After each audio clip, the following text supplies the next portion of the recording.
जय जगन्नाथ सांग मैंने तैयारी हेल्दी मोमोज खाइबा चाहूँ तो भिडियोटी लास्ट पर्यंत देखूँ। प्रथम तावा गरम करदे, तावा भल भाव गरम हो सारापर से पकईदे तेल,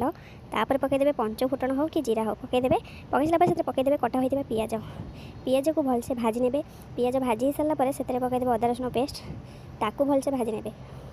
से भाजी हो सारापर से कटा होता परिवा जहाँकि तुम जहाँ जेकोसी परिवा भी नहीं पार। मुझे पकई बीन आ रहा आमर बंधा गाजर मुझे सब नहीं आप जहाँ भी परिवा सब पकई पारे। परिवा सब पकई सारापर भलसे भाजी ने, भाजी सारापर से किसी मसला ऐड करेंगे जमीक जीरा गुंड धनिया गुंड लंका गुंड चिकेन मसला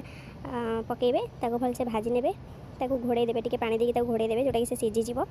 घोड़े सारापर आमर ये स्टीम हो गला काढ़ीदे। हलदी गुंड लंका गुंड आप पकईबे आ यहाँ कौन मुझे कहूँ पड़ो कि यहाँ पकई ने, पकई सारापर सी होगला आमर तापर बनईदबा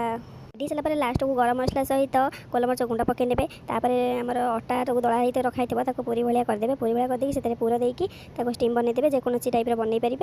आमर बर्तमान हो सारापर स्टीम देदेवे होगला आमर अटा मोमो